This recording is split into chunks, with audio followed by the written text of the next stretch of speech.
پاکیزگی ایمان کا حصہ ہے، آدمی کا چچا اس کے باپ کے مانند ہے، تم میں اچھا وہ ہے جس کا اخلاق جہاں ہو، دنیا مومن کے لیے قید خانہ اور کافر کے لیے جنت ہے، جو رحم نہ کرے اللہ اس پر رحم نہیں کرتا۔ مسلمان اور کافر کے درمیان نماز فرق کرتی ہے، رشتہ داری کاٹنے والا جنت میں داخل نہ ہوگا۔ حیا ایمان کا حصہ ہے، اللہ کے نزدیک سب سے پسندیدہ عمل وہ ہے جو دائمی ہوا گرچا تھوڑا ہو۔ مسلمان کا بھائی ہے، مومن ناپاک نہیں ہوتا۔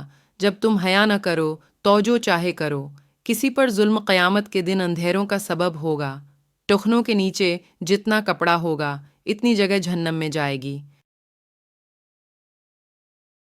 کسی مسلمان کے لیے جائز نہیں کہ اپنے مومن بھائی سے 3 دن ناراض رہے۔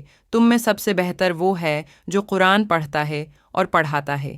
موزن قیامت کے دن لمبی گردنوں والے ہوں گے، عزت کی وجہ سے راستوں پر بیٹھنے سے بچو، اللہ لعنت کرے اس پر جو ماں باپ پر لعنت کرے۔ مسلمانوں کو گالی دینا کبیرہ گناہ ہے اور قتل کرنا کفر ہے۔ مظلوم کی بددہا سے بچو، جنگ دھوکہ دہی کا نام ہے۔ جس نے ہمیں ملاوٹ والی چیز دی وہ ہم میں سے نہیں۔